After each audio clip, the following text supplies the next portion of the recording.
What's going on, guys? It's Codey Edwards speaking, and today I bring to you the Plus Guys podcast. We're back, and my special, brand new co-host, Jalil Mitchell. What's going on? Today we're going to talk about a few things, giveaways, discounts, new stuff we're bringing into the content game for the YouTube channel and other platforms we're going to be using. We're going to talk about YCS Pasadena, Vegas, and previously, last weekend, I believe, it was the LCS. Was it, Jalil? Yeah, it was the LCS. I think a couple OTS regionals, stuff like that too. Yeah. Remote duel, stuff like that, and, just talking about the brand new card that everyone's using now, which is, was it Lost World? Small World. Small World? Yeah, Small World. Yeah. But let's get started with the whole YCS Pasadena coming back. I did theorize earlier this year when the podcast first got started that there would be a YCS the first year of 2022. Yeah. I remember when it first got leaked that we were having YCS Pasadena. Yeah, that was like a couple months ago. Yeah. I got my hotel room that same day just in case. And then they were like, yeah, YCS Pasadena. So. Yeah, I think what happened in that situation, the venue, because venues book things like in advance with vendors or whatever, and the venue put it on their website before Konami themselves was completely 100% sure on it. And that's why I think they took it down, because Konami was like, yo, chill, we don't know yet, because, protocols and COVID and shit. But, yeah, it sold out, like, literally the first day. Like, it was the first time they did pre-registrations for YCSs and stuff online, and literally all 2,000 seats, It was definitely different. I guess everyone expected for them to sell out like that too, because it's the first YCS back, and it's in California. Too, at that. Funny enough, though, Vegas, I'm not sure if Vegas sold out yet, because I know Vegas sold out too. It did? Okay. Because someone I know they bought a ticket like late that night, and they managed to get the pre-reg, and with Pasadena it was like that. So I know they put out like an email saying that they don't have any like bold packs. So they would give us different packs or something like that? Or was it Battle? I think it was Battle of Chaos. I forgot what packs were handed out. I think for Vegas, it's the newest set for that day. They will not have enough for everybody. I think they said they don't have enough packs for everyone. And they sent out like an email or something like that about that, which is weird. But. I mean, because they announced initially they might not have enough for everybody. So if you want to cancel, I guess. You could get your refund, but I guess they changed their minds. I don't know. It's a weird way to cancel. I mean, it's a weird reason to cancel because you don't have packs, but I mean, I once went to a regional not too long ago, and somebody I knew, they registered really, really, really late, and you know how you're supposed to, you give them the 20 and you get your latest sets of product. Well, they didn't get that. Instead, they got some older sets, and I believe it was like Chaos Impact, the set that Evenly Match came in, and the dude got the box, not the packs, like the little box. And he ended up pulling. Yeah, he ended up pulling the evenly match, because at first, at first he threw a hissy fit, because like, yo, what the fuck, yo, man, and then the judge, that's all we got, and gave it to him. You pulled the evenly match. Yeah, and I was and I was back in, I think, like, evenly was like $50, $50-$60. Yeah. So his whole attitude was just like, you know what, this ain't so bad. Changes the whole day. It changes the whole day. Yeah, and that's the thing too. When you go to an event, as a player, because there's competitive players and there's casual players. Yeah. I feel like as a competitive player, when you get your entry pack and you pull broken, you don't care. The rest of the day is free. Yeah, the rest of the day is free. You don't care. I think it was a story a couple years ago in Pasadena. Kobe Short, I think it was Kobe. He pulled broken in the entry pack. He pulled fucking insane, and he ends up winning the event. Oh. Yeah, he winds up in the event. And I think the story was that he played the entire day like he didn't care. Like he just was like, I don't care. You know what I'm saying? He pulled the Yeah, and it's just like him playing so aggressively and not caring, might have helped him when he did it, Yeah. I mean, if you pull broken before the game starts, then you just win. You just win it at that point. Nothing else matters. That's why I like the fact that Konami released Starlight Rares, because like a Starlight basically is just it's a win button. Like you can't do nothing about it. I don't care about the rest of the day. It's free. It's actually worth buying a case now. Like back in the day, I guess it was worth it because you got the secrets and stuff. But now it's even like I want to pull this Yeah, the Dragoon for Battle Legends. Oof, that was oof, different. I didn't see that coming, honestly. oof. I know we have an argument about Magician Souls getting reprinted. Yeah. Oh yeah. Yeah, So that was for all y'all don't know, me and Lil had a debate. Like I want to say a month ago, a month or no. however. It was like 3 weeks. Yeah, like 3 weeks ago. It was Yeah. like right before the set came out. Right before the set Yeah, got and released too. I said, yo, Magician Souls is gonna get reprinted, and Lil was just like, you're high. That card was printed in the side set, and then we had a debate about last year of all the cards that were like hot that got reprinted this year, and he was basically saying that Magician Souls dodged it in the Mega 10, so Magician Souls is never getting reprinted. And I'm like, Lil, there is no such thing as a card that is safe in modern Yu-Gi-Oh. Konami will find a way to reprint it and make a side set Yeah, insane. Like it's just that's it. It's a business model. Look at Lightning Storm. It was printed in King's Court. A trash set. You take Lightning Storm out, no one's buying the set. You know what I'm saying? So it's like yeah, it's a smart business strategy. I can't complain yeah, about it. Like, you know, you get good cards, you yeah, put it in side sets and they're fire. And honestly speaking, as someone yeah. who's a vendor who's trying to make a business out of this stuff, you know, it helps me push a product because in the day you want to push your product. So Magician Souls got reprinted, and I also said that the E-Hero stuff would get reprinted too, because Lil mentioned Yeah. that. He was like, But that "Oh, was that stuff. So in my defense, right, that stuff is like really old. oh, it's So I didn't old, see yeah, it. yeah, yeah, yeah, it's Yeah, old, yeah. I mean, it was bound to get reprinted eventually, yeah, yeah, yeah." but I like, didn't think it was gonna get reprinted this fast, but I told him, I said, he's like, yeah. "Hold up, babe, no, no, no." I'm like, "Yo, Lil, one of these days, It it's took gonna him like happen." 20 years to reprint those cards. Yo, It took him like 20 years. yo, listen, I sent an email to Konami. I didn't like your tone that day. I was just like, yo, I need you to reprint all these cards fast, Yeah, fast. You know what I'm saying? And it was like, all right, we got you. You know what I'm saying? So, yeah, you know, yeah, but Battle Legends, I think that comes out next week or the week after. I'm not sure. yeah. I think so. I think it's like next. I think it's next. It should be like the third. I think the third, and that's the release day. Yeah, but The release. whenever it does decide to get rolled out, I definitely think that's gonna be a Yeah, fire set. I mean, just off rip, you yeah, know, you get yeah. The barrel droplets, yeah, like that. all the shark stuff. People play shark control too. Like the shark stuff is actually really good. I don't know if people know that. Like, that Um, stuff should be. You should probably watch out for, honestly. I mean, just to talk on the Nibiru's and droplets, I definitely think Yeah. that for people who have the original droplets, do not sell them. Keep them. No, Keep your original no. droplets. Do not sell out your original droplets. As far as Nibiru goes, I think Nibiru is such a low end card. Like okay, it's like low mid range end card. Or when I say low Yeah, range, I mean like anything that's like less than $20, I consider low range. yeah, But it also, I think the original secrets are like close to 30s though. yeah. It should be. It should be on So that. On that. it's like a low to mid range card. I think that's a kind of card that if you want to move, it's safe to move because Mhm. it's gonna get bought, right? And Yeah, it's not such a short commodity where it's gonna be a hard time to find again. So it's like yeah. I feel like if you want to move your Nibiru's, just move them. Droplets, I would They, definitely hold on to. you saying the Bears been printed about 4 times now? Huh? Yeah, about 4 times. The Bears been printed like 4 times now. Oh, okay. Yeah. Yeah. Well, this will be the fourth printing of it for the Bureau. It's Well, it was gold set. It was the original Mega Tens. oh, five. Yeah, five. And then I think it was in the structure deck too. What structure deck? The what is it? The Charmer structure deck, I think. Was it? I think so. Was that Dark Ruler? That was Dark Ruler. That was Dark Ruler. Was it Dark Ruler? I think, like, if I'm not mistaken, the Bureau was printed for gold, original, and now this. That's 3 sets it's been printed in. Yeah. If I'm not Maybe mistaken. right.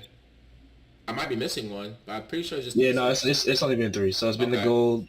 Yeah, yeah, yeah. Yeah. And even now with the El Dorado, whatever that set's called, the new Yeah, gold set's coming out, you got a yeah, Rescue Cat, alternate art, you got your yeah, Unicorn, alternate art.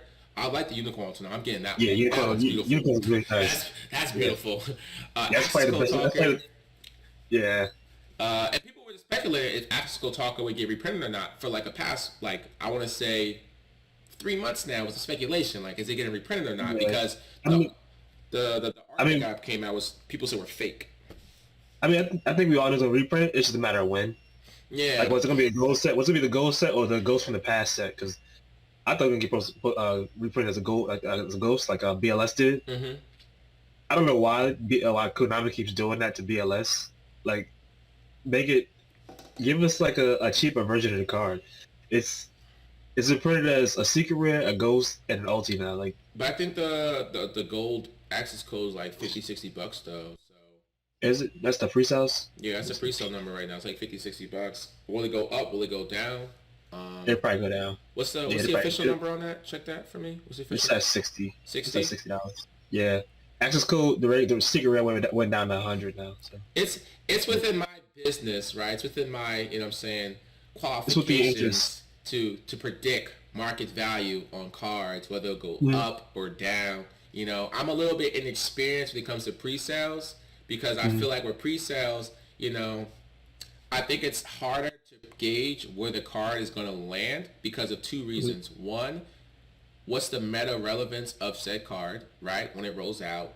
And two, is the second market going to buy out this card? Or will this card just flood the market? Because Crossout Designator, in my opinion, is a card that I think will jump to $100, potentially in the future. That was my initial thought. It still could.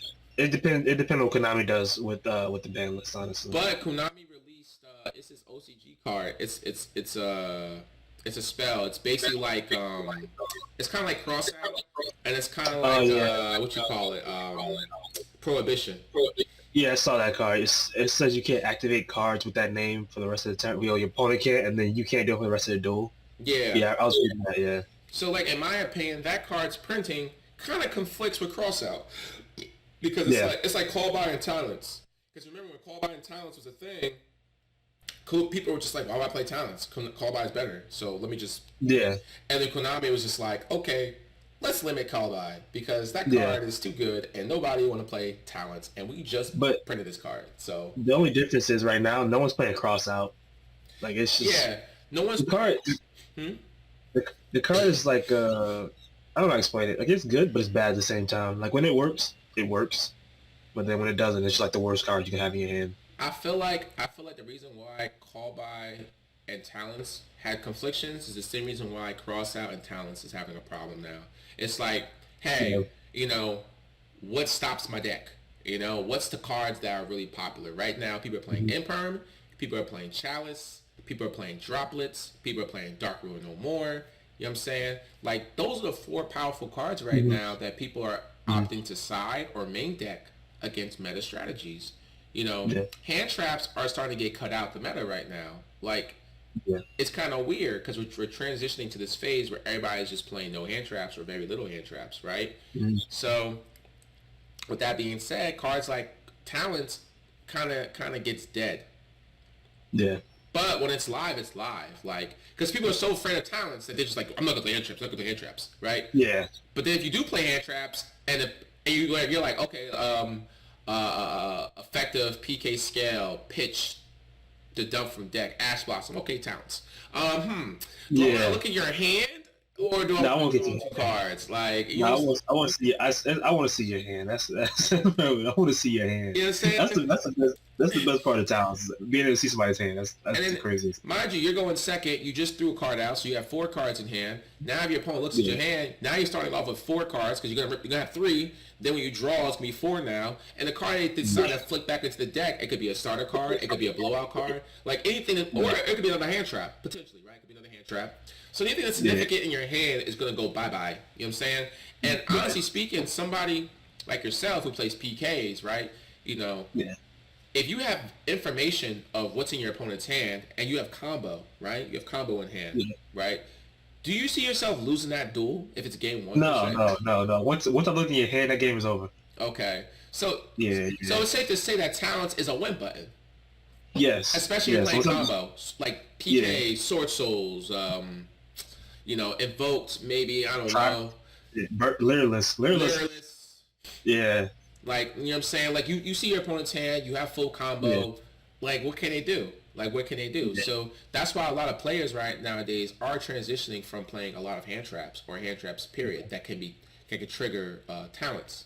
But because most decks can play through those hand traps. So it's like they're like really low impact, unless like in the beer or something like that, Imperm. And now when we talk about Crossout Designator, right? We just said Talents, tactical to triple tactic Talents is a win button. Let's look at Crossout Designator. Crossout Designator, I have to play bricks.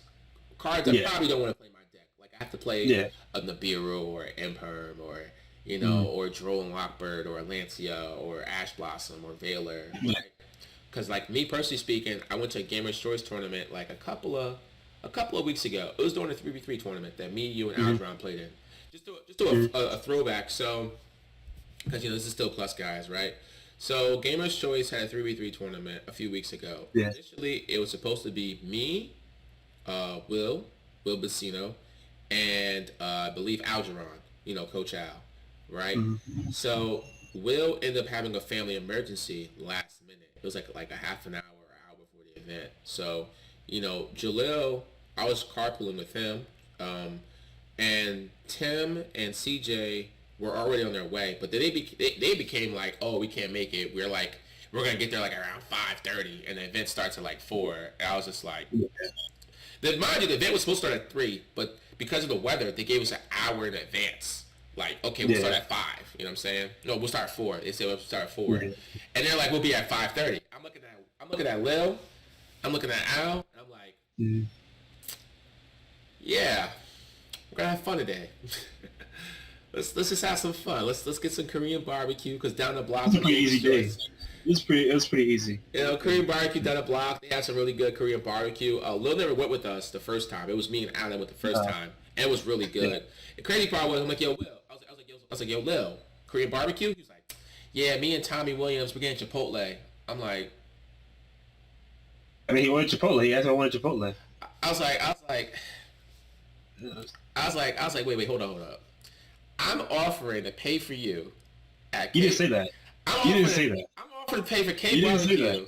And this nigga said, yo, Tommy Williams ordered some McDonald's, bro. Like, you didn't say that though. You didn't say offer to pay. You said offer to pay. Yo, this nigga Lil had the oodles noodles cup in his hand. It was just like, yo, Tommy just bought me some packs of oodles and noodles. Like, it's the same thing. It's the same thing.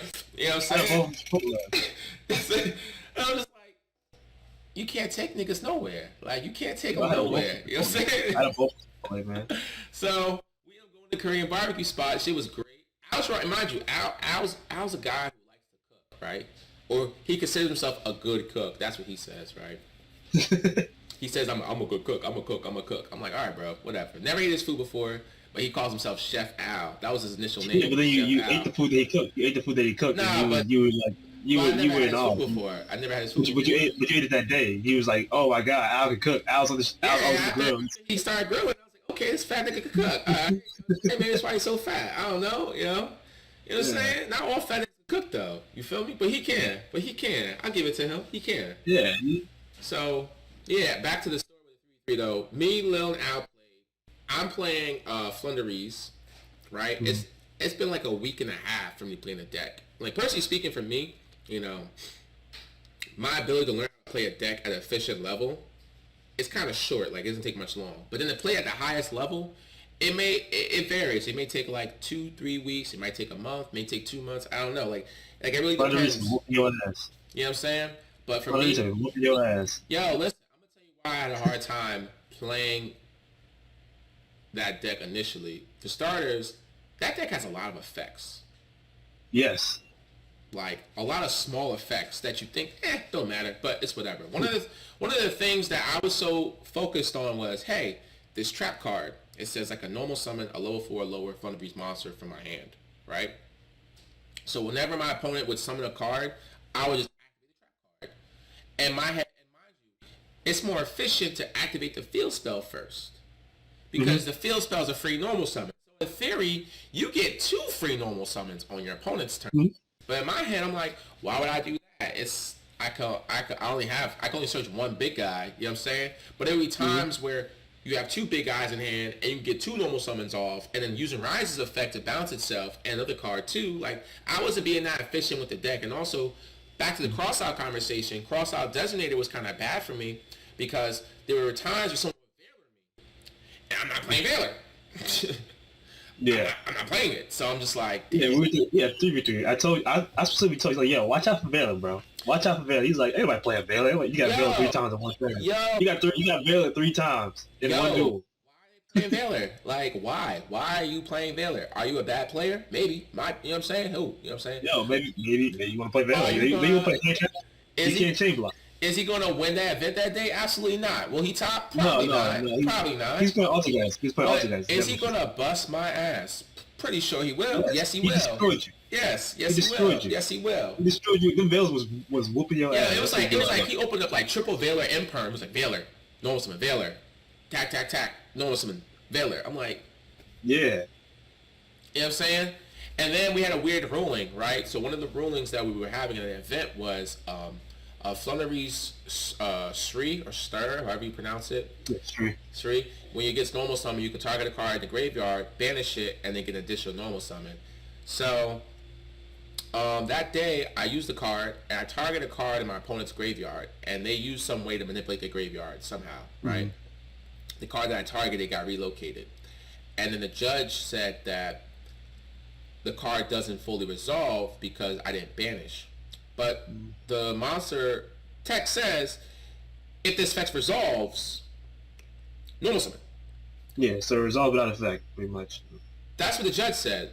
But if you read the text, it says, if this effect resolves, then normal summon. The effect resolved. It activated and it resolved. Did the card get banished? No. But the card effect still resolved. The chain resolved. So, in my head, I'm like, okay, I already checked out of this event before I even got into the registration line. Like, because Lil could tell you, I was just like, yo, we're going to have some fun today. 5 o'clock, we're going to get some carry and barbecue. You know what I'm saying? Yeah. So I didn't feel like going to Judge's Lounge and arguing down with this dude. And, you know, and the crazy part was, one of the players in the event, the teammate of the player, said, hey, Codey's right. I'm pretty sure Codey's right.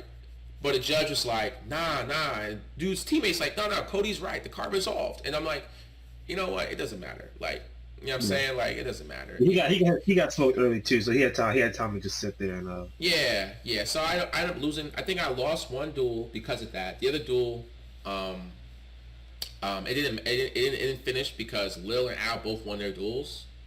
Yeah. So my duel, when I had the first argument about that, it didn't really finish. But I was in a bad position though. So I ended up ending the day, I think, at X1. X2. X1 or X2. X2. But, you know, that 3v3 event, you know, it was pretty decent sized event. It was the same day that they were having a charity event and the Rocky Mountain Collectibles, right? That's what it's called? Yeah. You know, and, you know, so the turnout for that event wasn't too crazy. But we still had, like, a pretty good sizable amount of people in there. But it's also Gamer's Choice. So, like, yeah, Gamer's Choice. It's just... Yeah, they throw a big tournament on Saturday. People are going to show up. The prize, of course, is that crazy. Yeah. If you're ever in the tri-state area of, you know, Jersey, New York, Pennsylvania, you know, to visit somebody, Connecticut, and you're visiting somebody, family, relatives, whatever, and you want to play for the weekend, it's a Saturday, you should definitely check out Gamer's Choice in New York City, Queens. It's always... Yeah, I think they have like free tournaments on Friday and stuff like that too. Yeah. I'll put in the description. Their Facebook page, you know. Yeah. And also, let's talk about this whole new format for a second, right? Mm-hmm. So before Burst of Destiny, right? The current format's good decks were Virtual Worlds, Tri-brigade, what else? Drytrons. Yep, Drytrons. And that's basically what it was, right? That was like the 3 best decks. It was the 2 best decks, and it was Drytron and Virtual. It was Drytron and Tri-brigade, and then Virtual was like a strong third or whatever. Yeah, but it was the 2 best decks was Tri-brigade and Drytrons. Yeah, just those 2. And then Burst of Destiny comes out, right? Yeah, and they just shoot everything. And these foreign exchange students walk into the class, you know, and they're big as shit. One of them is Source Soul, and the other one name is Enforcer. You know, Enforcer. You know what I'm saying? And Enforcer just walks in and goes, "What's up, Invoked?" You know what I'm saying? "What's up, PKs?" Yeah. Y'all some cool dudes. We should hang out. Yeah, cool. You know what I'm saying? Is that Scythe? Yo, Scythe, come over here, bro. Let me come talk to you. You know what I'm saying? So let's talk about Enforcer for a second. Car's busted. Enforcer or Dragoon. Those are usually the Anaconda targets, right? Enforcer. But that's the Anaconda targets, generally speaking, right? Yeah. Someone's playing Anaconda, right? It's Enforcer or Dragoon. Yeah. Now, Yeah. me and Lo had a conversation not too long ago. The conversation was, hey, what is better? What is the qualities of these two cars that make them so great? I said on my turn, Dragoon is more impactful, but on your turn, Enforcer is more impactful, right? You would agree with that, right? Yeah, for the most part, yeah. Now, the reason why people are like, hey, it's kind of like Zeus and Dragoon, like the same argument. Dragoon and Zeus are both really powerful boss monsters, and what differentiates them was the fact that Zeus was better on an opponent's turn, and Dragoon was better on your turn because double pop and negate. Like, double pop burn you, by the way, for original attacks. So more likely, Dragoon is just lethal game. Yeah. Like if it's on board, it's pretty lethal, right? Yeah, it can OTK you by itself. That's it's pretty lethal, which is kind of insane if you think about that. But let's ignore that for a second, right? Now we had that was the initial boss monsters before Burst of Destiny. We could agree, which is Dragoon and Zeus. Now we're in a new format where we have Dragoon, Zeus, and Enforcer. Right? Yes. Phoenix Enforcer. If anybody doesn't know what Phoenix Enforcer is, I'll tell you. It's a beautiful card. It says, if it gets destroyed by battle or card effects, you can summon a Destiny hero from your graveyard on a standby phase, which includes itself, by the way. Yes. It can also pop a card on your field and then pop another card on the field. So it can target itself or a card you control and a card your opponent controls. It doesn't target, by the way. But it doesn't target, though. It does not target. But it can pop itself. It can pop itself. And it doesn't target. So it's a non-targeting double pop. So why... That monster reborn itself. That monster reborns itself. Oh, yeah. And mind you, it doesn't have to be destroyed by its own card effect. It could be destroyed by your opponent's card effect or by battle, and it would still come back out. Yes. So with that being... Also, I forgot the most important effect, too. It has a continuous effect. For every Destiny hero monster in the graveyard, your opponent's monsters lose 200 attack for each. I think it's every hero. Oh, hero. I could be wrong. I could be wrong. I think it's every hero though. So like if you play heroes, you're like losing like a bunch of attack. So that's crazy. So with that being said, he outschooled. No, he doesn't. He does. If Goon doesn't have 4,000 attack. That's if you play heroes. Yes, if you play heroes, yes, he outsgoons because you only lose 400. Goon's 3,000. Goon's 3,000. It lose 4. Yeah. How big is Enforcer? Enforcer 25. Ooh. Yeah, it doesn't outgoon. Apologize, Powers. Yeah, it doesn't outgoon. Unless you play heroes. If you play heroes, yes. If you play heroes, it outsgoon. But if you play heroes, your deck outsgoon. Like it doesn't even matter. You don't. Yeah. But I say that to say that at this current moment between Zeus, Dragoon, and Enforcer, where do you rank them as the best boss monster of this format? Because now, right, we have Sword Souls, we have PKs, we have Invoked Enforcer. People are still playing Invoked Shaddolls too, right? We have Lyralist, right? That's a new bird deck we'll talk about in a bit. But as far as those three boss monster goes in this current format, where do you rank them right now? I do rank Enforcer number 1. Okay. Because of what it enables. Okay. If I can go Enforcer effect, pop siphon in your whole turn, that's pretty crazy. Okay. Like that's crazy by itself. It's a toss up between Zeus and Dragoon. That's really hard. Zeus being able to wipe a board more than one is crazy, but Dragoon being an OTK you by itself is crazy also. So it's just it honestly depends on what you're playing. Honestly, for PKs. Like let's say barring playing Enforcer, I feel like Dragoon is the more powerful boss monster. But if you're playing Zoo, right, Zeus is the better card. So it just depends on what you're playing, honestly. But Zeus and Dragoon are pretty cool. Zeus actually outs Dragoon so if that's a metric you want to use. Like Zeus is an automatic out to Dragoon. So in my opinion, I think Enforcer's number 1 because of what you were earlier was enables. If you guys don't know, Phoenix Enforcer enables combo.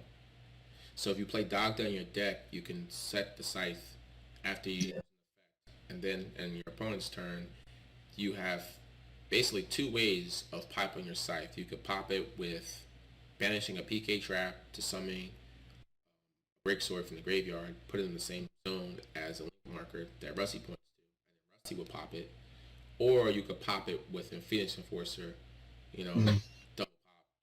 You know what I'm saying, so that's one of the ways to scythe your opponent consistently, and scythe is technically like a FTK in my opinion, because if it resolves against a majority of the format, they kind of just die because PKs. Yeah. Look, you've been playing deck for like a year now. Have you ever had a scenario where you scythe somebody and they don't die? Shadalls, because they play Super Poly. But that's like that's so rare, right? Like that's like you know what I'm saying? You need to have a Super Poly to just not die. Everyone else doesn't have Super Poly in their decks. It's you get OTK. You get OTK. If you can't break my board, you get OTK the very next turn. Yeah, and that's the thing about PKs. The deck struggled in a lot of formats this year, but now it's starting to excel because of a very unfair, game-breaking strategy, which was siphoning people. So I put Phoenix Enforcer as number 1. Number 2, I'll put Zeus. The reason I put Zeus over Goon is for one reason only. Lyris just abuses that card. You can have like a 6 material Zeus, 8 material Zeus. Yeah, and they do it better than we do. And nobody is playing through 4 Zeuses. You have to have Chalice, Droplets, and Perm. Yeah. Some type of way to just negate this card. Yeah. Right? And I think there's more likeliness of seeing a Zeus than seeing a Goon. And it just, Zeus has higher ceiling of impact of game winning in an event. Yeah. You probably won't see Dragoon unless it's like Guru or something like that. Because no one's playing Dragoon anymore because of Enforcer. And Goon requires 3 bricks. You got Red Eyes Fusion and fucking Dark Magician and Black and Red Eyes Blood Dragon. And the reason why I say Red Eyes Fusion is a brick is because you don't want to see it in your hand because then you have to hard activate it, right? Unless you play control, you don't want to see a card. Yeah, unless you play some janky shit, you don't want to see a Red Eyes Fusion in hand because you want to do your other combo plays, right? And also mention if it gets negated by any means, like a simple Ash Blossom, can't normal summon. All you're doing is just setting if you have sets and then pass. Like, you know what I'm saying? So, I do think that the strategies that you do see Goon in are probably more scarier than the strategies that you see Zeus in. Because if people are playing Red Eyes Fusion, they might be playing that deck where you play Necro Valley and playing Royal Tribute and just ripping the cards out their hands and then Red Eyes. Set 5 pass. Active Red Eyes Fusion. Set 2, set 3 maybe. But that strategy in itself is pretty absurd. So decks like that, it's like if I were to see that, it's pretty like You know what I'm saying? Like, can we talk this out, man? We don't talk enough. Let's talk. Let's talk, man. So, that type of stuff, Goon would probably really scary. But anything else besides that, like Guru Goon or whatever, if they don't have a hard floodgate behind that, I'm not scared of a double negate. No, it's 2 negates. You better have a there be one behind that. You better have that. And if you lose Dyro, you just lose because my board is real. Like, my board is real, Yeah. So that's my opinion of the 3 most popular decks. But we could talk about strikers for a second, right? Because we were just talking about. I kind of like the format. I kind of like the format a little bit. Minus the fact that people are getting scythed. So it's pretty diverse. Pretty much like with the exception of Sword Soul, it's a floodgate format. Yeah, because they have floodgates. They search Kratos. Oh, Protoss? Yeah, but that's for one matchup. They got Chow Fang. That's one. Yeah, that's those specific matchups, right? Wind Bear Scythe is for every matchup. Scythe is for every matchup, besides Flunderies. But then for Flunderies, I would set Lancy instead. So I still play Floodgates for the deck. But Protoss and Chow Fang are for 2 matchups and 2 matchups only. Once for Drytrons, once for PKs. Outside of that, it doesn't do anything for anybody else. So I wouldn't consider Sword Soul. Sword Soul is the most fair deck in the format. I do feel. So okay, it's fair in the sense that the deck requires 2 cards to do anything. Right? Like most unless you're talking about the water guy, the water monster, because that's just by itself. Moye is like normal summon, reveal, special, synchro, right? Yeah. You got the other guy that says reveal special, right? You got the other guy that says normal summon banish from graveyard special, right? Yeah. So all the cards in the deck require another card for the first Yeah. card to do something. So in that sense, it's kind of fair, right? But you have to think about the board is set up too, right? 2 negates and Icarus attack or Chapo. It's not crazy, as opposed to what is it? Burn up. But Putting they could put a Shinshin out there. They could put a Shinshin out there. They could put a Shinshin. I've seen that. I have seen that. That's not like a Crimson Blaze also comes up in that matchup too. Like in certain matchups. It's not like a every board thing. You get what I'm saying? Whereas burn up every board you have like 6 bounces and two negates, and one of those negates can't be destroyed by battle. So I mean, it's just some decks are just unfair. Like I'm siphoning you on your draw phase. I think I understand what you're saying. The deck is not absurdly overpowered, but you gotta give credit to the fact that the deck itself can still compete in this absurd format. Has to give merit to the fact that it's a very powerful deck still. Yeah. So I wouldn't call it fair because if you put Sword Soul and you got rid of all these floodgates, right? I still think Sword Soul will be like this super dominant deck that will just take over, and at that point, I still call it fair? Like, nah. Look, I think it's the best deck. It's the most fair deck, and it's still the best deck, which is the craziest thing. At this current moment? Yeah. All right, so let's talk about that. The top 5 decks of this format, right? We got Sword Souls, we got PKs, we got Invoked Enforcer, we got Literalist, right? And then we'll be the 5th one. 5th one probably Flunderies. Flunderies? Yeah. Do you bring out? All right. Let's go with Flunderies, right? What would you rank those like as far as like ranking wise? All 5 of those. I would put Sword Soul as number 1. Sword Soul is definitely like the best deck because the engine's so small. It's just you can go second with 10 Ys. You can play the Enforcer package. You have to play a bunch of hand traps. I've seen that happen. I'd say second to that would probably be PKs. So PKs with Scythe is just, well, not even just Scythe, Dagda, because for Flunderies, Scythe doesn't do anything. So I can just activate Dagda, set Lancia, and just skip your turn. So second to that, I haven't seen much of Bird Up, but I know what the deck can do, and I lose to it consistently because when they set up, like if you OTK somebody through a Mystic Mind, you probably one of the better decks. So I put them at number 3. Let's see, Invoked. I'd say Invoked. Invoked is alright. I put it at Invoked. Be probably number 5. Flunderies. I put Flunderies at number 4. Only because you can't search Shifter. If you can search Shifter, it'd probably be number 1. I think I put in your list the adjustments I would do. I definitely think it's disrespectful that you are a Fan Knight player and you have Phantom Knights at number 2. Yeah. I think that's outrageous. The deck bricks. I think that's crazy. I think you should take that deck. I think we should take that deck away from you right now. Like, the Fan Knight game, your crib, and take that deck out of your hands. And especially since you don't have Starlight Torn Scales. Like I don't know why you got that deck in your hands. You know what I'm saying? Like, we need to take that from you. Number 1 has to be Phantom Knights. Phantom Knights have Scythe, they have Lancia, they have Enforcer. It's literally defining the entire format. When everybody has to start changing their deck list for you, right? They're pre-deciding for you. You have to be the best. Like, what are we talking about? It has to be the best. Come on. How do you play around that? How do you play around that deck without maining for it? People playing Chalice now. Chalice. They're playing Trumpets in the main now. Yeah, I mean, like, I see what you're saying. But people start playing Ash Blossom. They stopped playing it.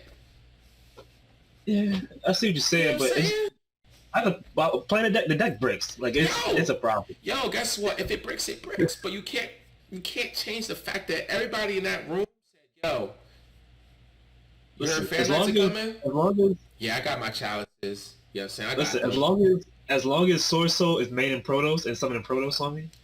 Yo, is anybody main decking Token Collector? No. Exactly. The best decks are the decks that make everybody main deck answers for them. When people are main decking Droll and Lockbird, why? for the best deck. Oh. Of course, that's why. Yeah, it was dry. People are main decking Mystic Mine, Lightning Storms. Why? Because the best deck. People are main Dark Ruler no more. Why? For the best deck. People are main decking cards always for the best deck. Plain and simple. So guess what? We're gonna be respectful and put Fair Knights at number 1. That's what we're gonna do. We're gonna be respectful for the deck that you play all the time, the deck that you sack people at locals and other tournaments with online. You know what I'm saying? Congratulations to your number 2, by the way. I didn't forget about that. But let's be respectful. Fatal Knights is number 1. Like, come on now. Now, as far as number 2, I'll give number 2 to Sword Souls. I think Sword Souls is a pretty solid deck. I also think that Sword Souls has been relatively solved. You know what deck that hasn't been solved yet? I think it hasn't been Licorice or Lilaris. How do we pronounce that deck? I don't know. Yeah, so let's call him Bird Up. Let's just call it Bird Up. You know, you got Bird Up Tri-brigades. You got pure Bird Ups. You know what I'm saying? You know, you got the go second variant, the go first variant. There's so many different variants of Bird Ups, and all of them are pretty successful so far. So in my opinion, right, I think Bird Up is a deck that I would put at number 3 under Sword Soul, but I do not think they're going to stay at number 3 for long, especially that FTK variant that's out. I feel like we need to see more of that. Why we don't see more representation of that at bigger events, I don't know why. Maybe people don't know it. People are not comfortable with it. Who knows? But I definitely think over time, that position of number 2 between Sword Souls and Bird Up is going to get like that. So right now, we'll put them at number 3 and Sword Souls number 2. Right? As far as number 4 goes, Flunderies. I gotta be honest with you, man. I'm a Flunderies player. I'm a Flunderies player. But I'm not a capper. Flunderies, they're number 5. Invoked Enforcer has to be number 4. And I'm going to tell you why before you blow my head off. 1, it's a 1-card combo, right? And they have, like, I think 7 ways of getting to that 1 card. We just call it Alistair. Yeah. Right? We don't have 7 ways to get into Rabina. Just with 1 card.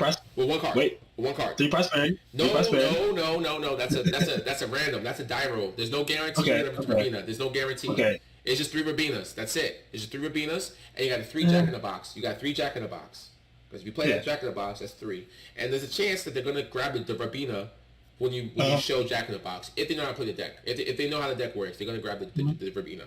So technically speaking, there's only 3 ways to get Rabina, but there's 7 ways to get Alistair. And I'm gonna tell you, Alistair is a powerful card. And not to mention, when you have Alistair, Enforcer, and then now you can decide how you want to play the game.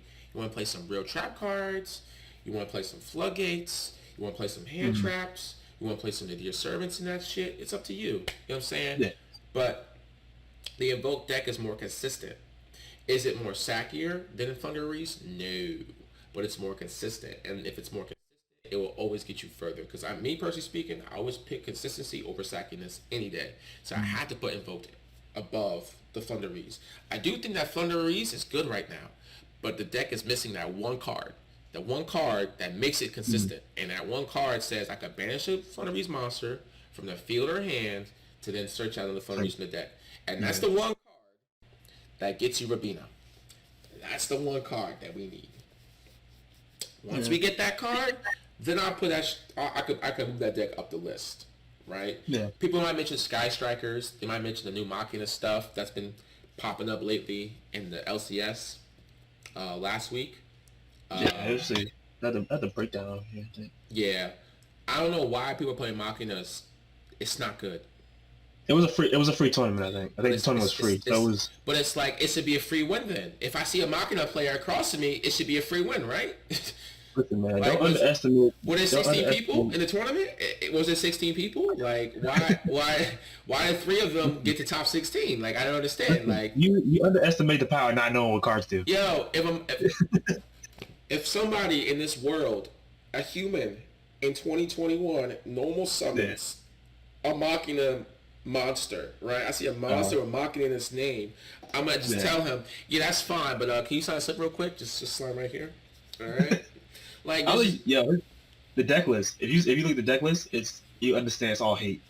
Bruh, I don't understand what they hate themselves because they play Machinas. Like they hate themselves. Yo, my man is playing Skill Drain. I still don't know what that card does. Like Skill Drain?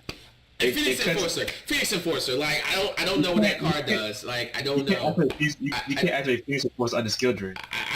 You know what I'm saying? You can't. Lightning Storm, Cosmic Cyclone, like, you know what I'm saying? Like, I just don't know what this card does. I don't know what this card does. I just don't know. I don't know. Even, you know what I'm saying? Twin Twister, MST. Like, you're telling me you can't summon an Access Code Talker, banish itself, and then pop the fucking Skill Drain? Like, what are we talking about? What are we talking about? Like, you're telling me these decks, these very expensive high ceiling decks. Mine's on Dueling Books. It's all free, by the way. But still, these decks, these high ceiling best decks in the format, they're losing to a Skill Drain. Yo, it's rough out here, man. That's what you're telling me. Yo, some of us don't play X-Scope, man. Yo, listen, I can't give excuses to people who spend so much time into this game, playing these high ceiling decks with all these unfair advantages, and then you're telling me a dude woke up one day and said, "Hey, I'm playing Machinas." Yo, and that dude came top 16. Like, I'm sorry, no. Don't get me wrong though. Those three individuals at top 16 that day with Machinas. No, it was just one. It was one. Yeah, it was just one. I thought I saw 3 deck profiles. Maybe it was different events. I don't know. Maybe. Yeah, I think it was different events. Actually. Okay, I think it was but that one dude. Yeah. I was thinking about Machinas, man. That one dude, whoever you are, what's his name, Lil? You guy's name?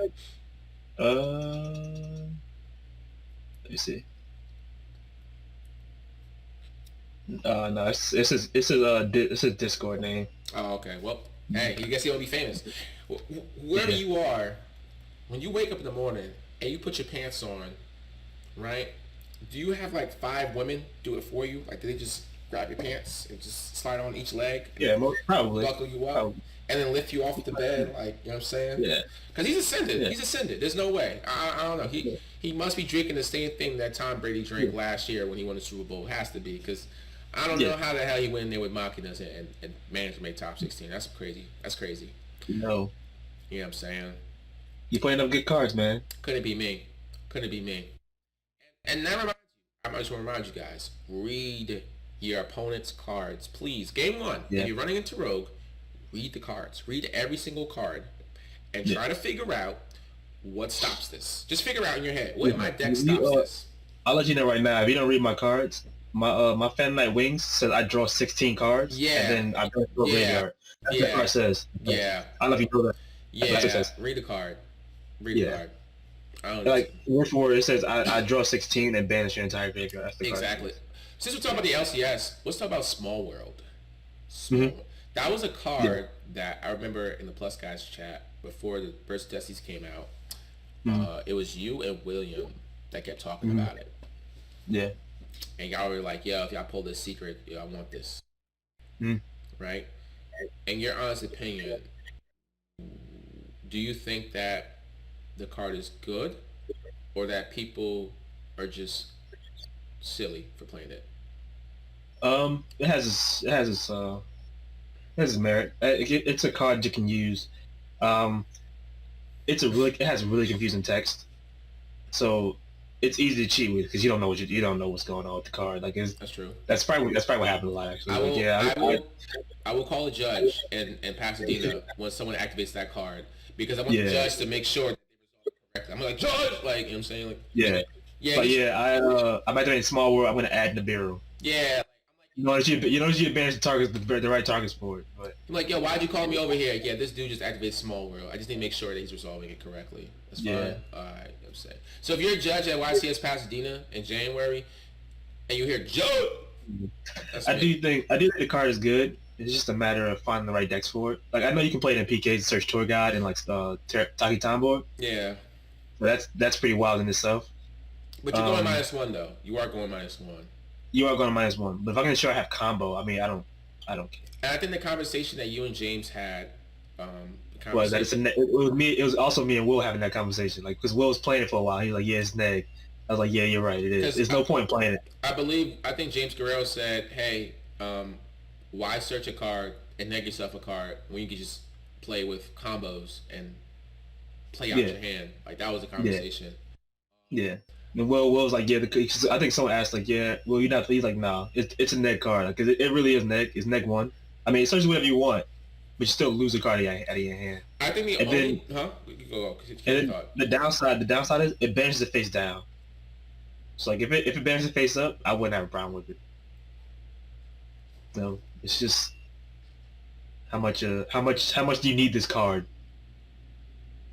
I mean, the only deck I feel like is correct to play that card in is Dinosaurs. Mm-hmm. So, in my opinion, if you could search the miscellaneous,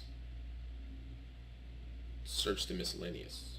But I'm not sure if that deck can search miscellaneous with Small World. It can. It can. Okay. Yes. So any 2 dinosaurs, just any 2 dinosaurs, honestly. So I think it's you banish a baby, you banish 1 baby, and you banish a Pancratops, I think. No, you can't banish. I think it has to be like a Tyranno or something like that. So you banish baby and Tyranno, and then you search miss. So I think in that scenario, you play that in that deck only because of the fact that miscellaneous is just absurd. Like, it's the most absurd card, and it kind of plays through a lot of stuff. That, because honestly speaking, the only thing that really stops miscellaneous from resolving is like a Ash Blossom or Skullmeister, or like as far as popular people play, right? Yeah. Right. But right now, we just said people are cutting back on their hand traps. So with that being said, if you were to play Small World, I personally believe that it's in your best interest to play it in Dinosaurs, because Dinosaurs make very absurd boards, very disgusting, nasty boards, like Dweller, UCT, with some friends. On top of being an OTKU, and also Small World boosts up the consistency of the deck itself too, because it increases the chances of seeing the miscellaneous. So in my opinion, that's a deck I think is correct to play Small World in, because it's just so absurd. Like, card for card, it's just powerful deck. Card for card. Yeah. Because you only need 2 cards. You only need like a baby. You need a baby, Mist, or Overwrap. Like, that's all you really need. Or Archosaur. Up to you how you want to start your combo. But so, and honestly, it has a pretty good time in this current format too. Because let's say hypothetically PKs were to Scythe you. Okay. Yeah. Some UCT. Yeah. I mean, you still have to worry about Fogblade. It's like bad. Like, Fogblade is just, like, it's bad, bro. Lost World Token. I think people have the misconception that you can get that far. Yo, I mean, for me, I also main Lancia. I mean, listen. I think that Dinosaurs isn't the best deck, but the deck to abuse Small World, I think Dinosaurs is the most correct way to do it, right?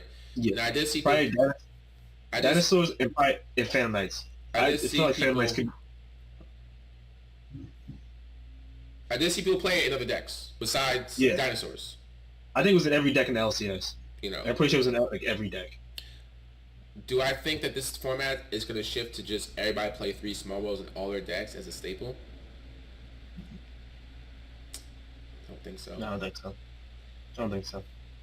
I think every deck in the LCS was playing it.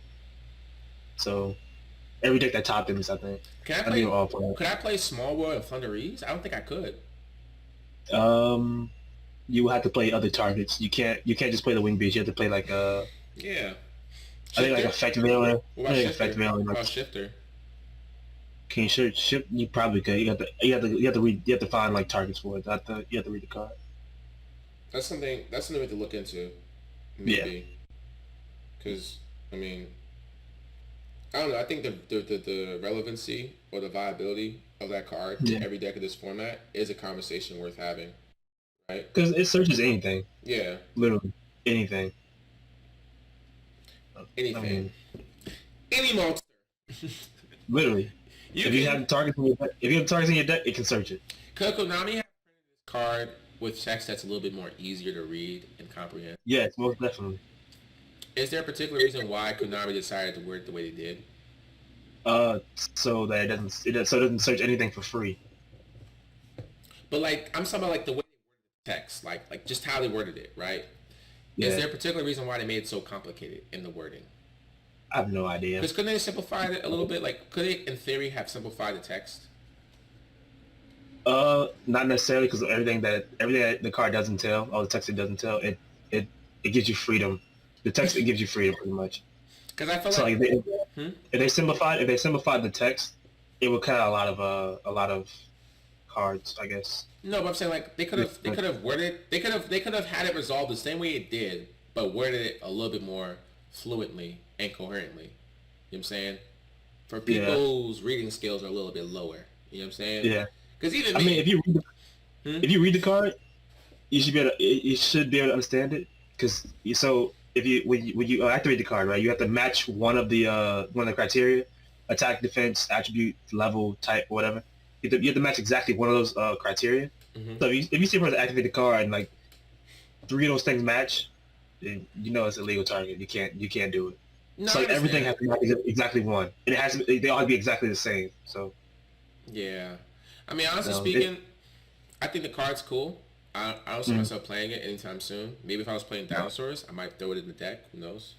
you can play cross-eyed dinosaurs too. You can play crossouts and small world dinosaurs. Yeah. Or we can just play talents, right? We just play talents and just have a better time, right? Nah, you want to negate Ash, because you don't always have Gamma. That's the problem. That's the main problem is Ash. You want to be able to negate Ash. That's the only reason you play. That's the only reason you play cross-eyes. What are they gonna ash though? What are they ashing? I'll Ash Brazilian Sword. You got Gamma? Show me a Gamma. You know, if I open up broken enough, you can't even ash me. That's fair. Because if I go Lost World, you got Lost World. You got Lost World Over. You got it. Lost World Arkansas, Lost World OV. You got it. Like, you got it. There's a lot of different ways I could play this out. I'm still ashing that miss. You know, I mean that's fair. That's fair. Yeah. That's fair. You got it. I'm still holding this ash and miss. I might hold it for well, no, you can't hold it for Pill. You can't hold it for Pill because it's already engaged on board. So what's your prediction of what's going to win for the remote dual YCS in December? Remote dual YCS? I think so. I think so. You might, if a Thunder replayer can open up hot enough every game. It's a shame. It's a shame that this guy plays PKs for like a year and he has no faith in his deck. It's just disrespectful. It's just disrespectful. It's disrespectful. I mean, if I play, PKs will win. It's disrespectful, you know. Which is bound to happen, right? You know what I'm saying? I'm gonna say Phantom Knights. I say Phantom Knights are gonna win. Go in the comment section, right, and tell us who do you think is gonna win the remote dual YCS in December. Are you team Codey? You got to think about it, right? Are you team Codey or are you team Lil? I'm saying Team Codey is PKs, Team Lil is Sword Souls. I don't know why, but you know. But listen. On what you said, right? People are maining for this deck. It's like the Drytron problem. People are maining for the deck. So how much success can the deck see if it's getting counted before it even starts? Lil. People can main deck answers for the Phoenix Enforcer, but they still gotta play through the fucking Fop Blades. That's not hard to do. They got so hold on. I have to crack that board open, play through 2 Fog Blades, and kill you that turn, because if I don't, that graveyard is just like you seen the show Invincible. Mm-hmm. You know what Mark looked like. He was you saw Mark. You know what I'm saying? They threw a nuke at Omni-Man. They shot a laser at him. They sent a Loch Ness Monster at him. They revived Frankenstein Wolverine just from the die again. Like, listen, that's what you're doing when you see PKs and your main decking for them. You're sending all these things at them, and they're just like, listen, I'm going to games. I got double evenly. Yo. Hit with Faker. You cut the Lancia out. You're a bum. I don't know what to tell you. Like, I don't know what to tell you. I'm telling you. Listen. The one evening was fine, all right? I could play the one evening. It's whatever. Even. And then hit the second evening. I can't predict Fam, the first one was supposed to resolve, Lil. The first one was supposed to see a Lancia. That's what the first one I didn't care about the first one. No, you did. You did care about it because I care about the you did care about it, and I'm gonna tell you why you cared about it. Because had you had the Lancia, the first and second been irrelevant. The multi-figure in hand been dead. Now my man has 3 other cards, and he has to figure out a way to crack this board open. Because if he doesn't, he loses. Right or wrong? It's fair. It's fair. Yeah, I tried to be considerate. So it's like, hey, you know what I'm saying? Like if it was me, he would have kept the Lancia. But you know, it's fine. You know what I'm saying? It's fine. You know. But yeah. I personally feel like Sword Souls, PKs, those are the top 2 picks for the YCS remote duels, right? That's coming up in December. Also Bird Up. Bird Up, sure. But if you don't have Droll, you just lose. But I think with Bird Up, it would be like an upset if they won the event. It would be a big upset. Is it not fair to say? Yeah, it would be. So, you know, right now, you know, I'm looking at Sword Souls and Phantom Knights, although I think Phantom Knights got that shit. Because as somebody who's played that deck and smoked the shit out of it for like the whole year, like turn it in all different types of positions, you know, missionary, doggy, you know what I'm saying, reverse car girl, you know what I'm saying, like all different types of ways. I had it up, just, you know what I'm saying, like I'm a professional. I'm a professional of clapping those PK cheeks. You know what I'm saying? I don't recall this, but all right. You know what I'm saying? I like niggas is like, yo, like you just know how to smoke that deck, like. You make it look so bad, like, you know what I'm saying? I'm like, you know, it's what I do. It's what I was born to do. So I personally can say right now that the deck is at its best form right now. It's at its best. It's at its best. And, you know, it gets better once Brave Token comes out. But that's another podcast episode. That's another podcast episode. I think it's best it's been since the virtual world format. Pretty much. Because being a droplets trap was GG. Yeah. It was GG. There was no winning that. So, you know, at this current moment, I definitely think that, you know, right now, if you want to play Yu-Gi-Oh, PKs, Sword Soul, Bird Up, Invoked Enforcer, or Thunderease is the way to go. Mm-hmm. Now, let's talk about this giveaway, right? Because we're about to wrap this up. We're like an hour in. So I told you guys that 200 subscribers comes around, I'm going to do a giveaway for the subscribers, right? For the people who's been supporting us and the people who's been, you know, just been down with us since day 1 or day 100, whatever. You know, if you've been down, you know what I'm saying, you're part of the family. We are going to be having a Patreon rollout at the beginning of next year. So January 1st, a Patreon will roll out. I'll give more information about that when we get closer to that date. So if you want to support us some more and you want to get exclusive content from us, right? We'll have that coming out soon. As far as, you know, people asking, hey, how do I join T Plus Guys? Hey, are you guys doing coaching? Number one, we're not looking for anybody at this current moment. Number two, we're not doing coaching yet. It's just priorities right now. We're not doing that yet. Down the road. As far as how should I say it? As far as the coaching goes, if I do see somebody and they're like, hey, can you see my deck list? Or, hey, you know, do you have any advice, right? I'll give advice, or people in Plus Guys, you know, my people in the team, they'll probably give you advice. They'll look at your deck list and give you some thoughts or opinions or feedback and stuff like that. You know, we'll always do stuff like that because we've always been doing that since day one. People are our locals or locals we go to. If people ever come to us, ask us questions. I've got inbox messages, stuff like that. You know, we're always trying to help out people if we can. And it's always for free. We don't charge. You know what I'm saying? So you don't have to worry about us charging you for that type of stuff, right? But I personally feel like, hey, if I'm going to give you a service, right, a coaching service, I'm going to charge you, right? I'm definitely going to charge for it, but I want you to get your full money's value plus more. This is how I do business, you know. I prefer to give you a good quality product, you know.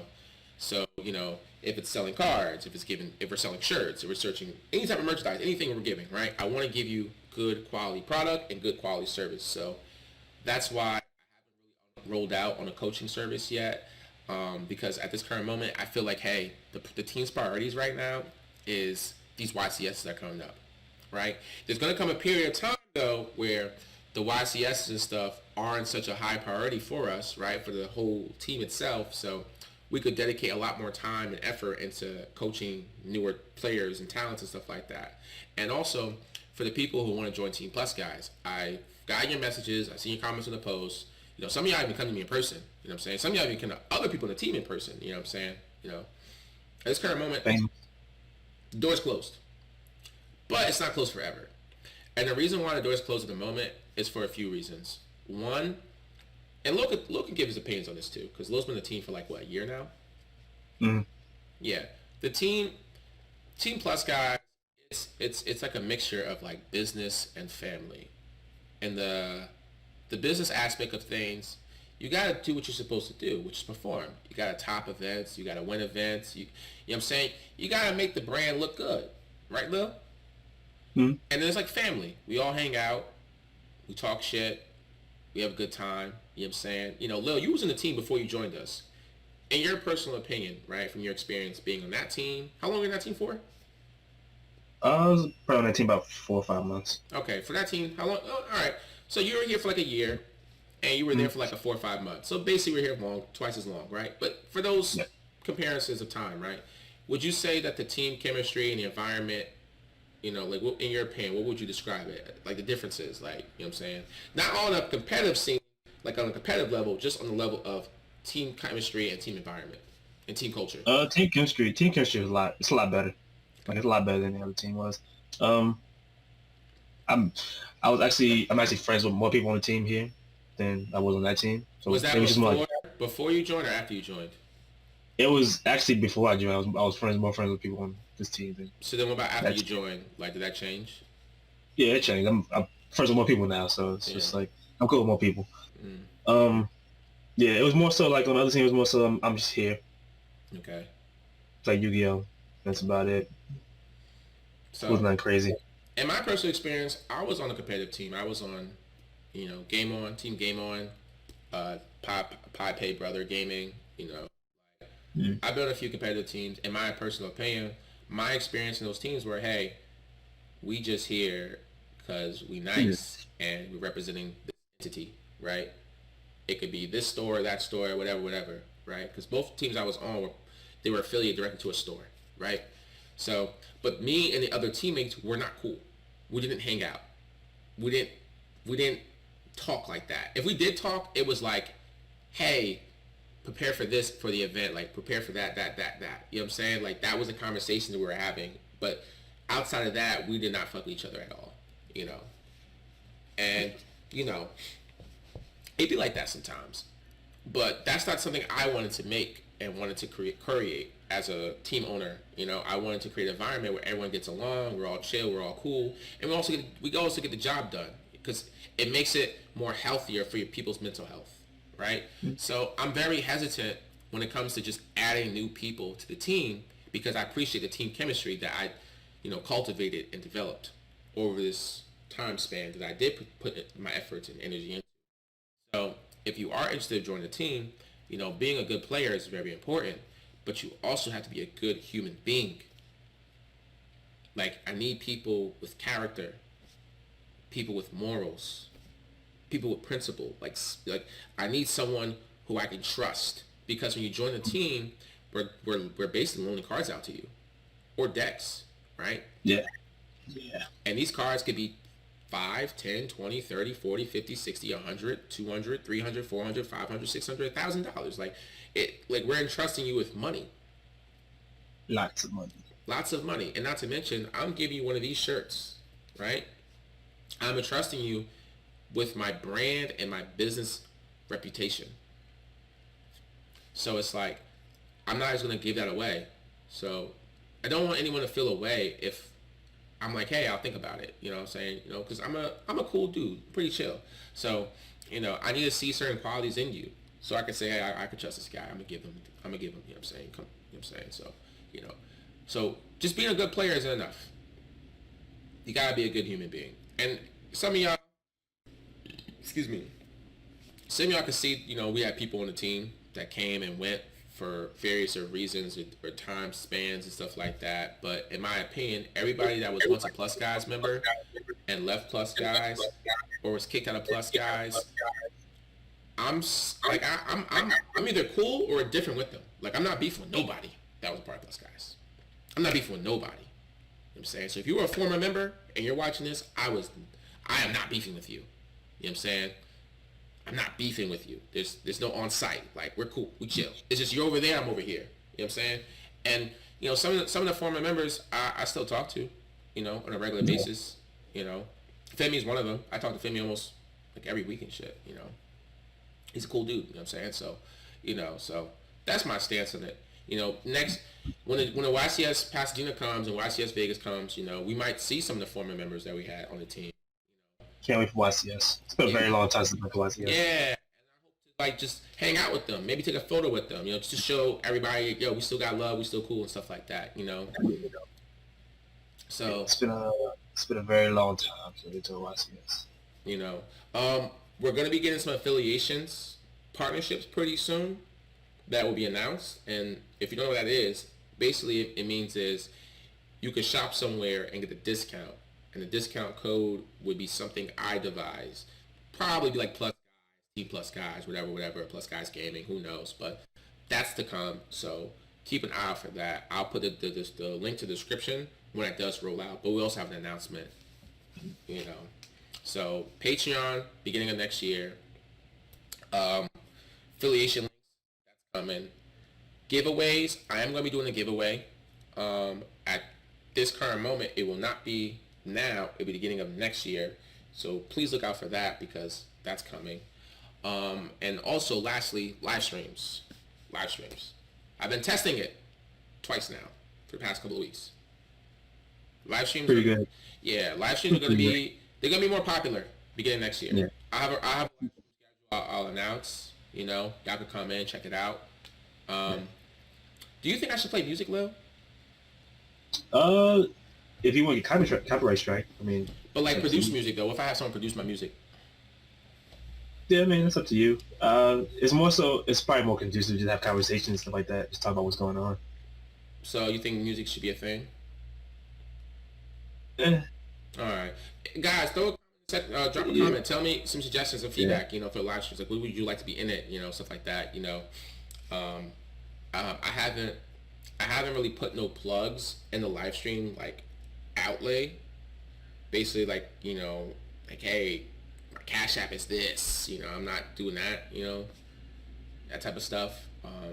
I do want to provide opportunities for the players in the team to live stream as well. So if you guys want to see certain players live stream, you know, drop a comment in the comment section of who you would like to see live stream and stuff. You know, we can set that up. You know, we can put their Cash Apps. You can donate directly to them and stuff like that to support them, whatever. So let me know. We're about to close this out in a second. Is there anything you want to bring up, Lil, before we close this out? No, not really. Just check out the TCG player links. Yes. TCG player. Check that shit out in the comment section below. Yeah. I know it's Black Friday. Today after Thanksgiving Day, so yes. Black Friday tomorrow. So Black Friday. You're right. Wait, today's Thursday? Today is Thursday. Today is Thanksgiving. Sheesh, time flies by. Sheesh. Yeah. Sheesh, I'm getting, my schedule's crazy. I do recommend all y'all check out my TCG player on Black Friday. I mean, I listed a bunch of stuff this week. Like, I picked up a very large collection of cards. You know, all the got listed and stuff. I'll go to a bunch of fucking orders and stuff, you know. But if you want to maximize your bucks on that, I definitely think you should buy anything you want on the TCG player on Friday. And I think you should do it as early as possible. Like, once it's midnight, go on there and start buying that stuff out, because I've been getting a lot of traffic. And people are buying a lot of good cards. I don't want to turn it off. I don't want to turn the TCG player off, you know, just so you guys get a chance to just jump in and grab it. But I might, you know, I don't know. I'm debating on that. But yeah, definitely check the TCG player on Friday, midnight, because you're going to get the 50% off, and I got some crazy stuff on there. I got the fire in there. You know what I'm saying? I'll probably throw in some more. I'll probably list 3 more cross-out designators on Friday midnight just for you guys, just so you guys have the chance to grab that off. You know, some other high-end cards too, stuff like that. But yeah, that's it. I'm gonna end it here. Lil, it's a pleasure. Yep.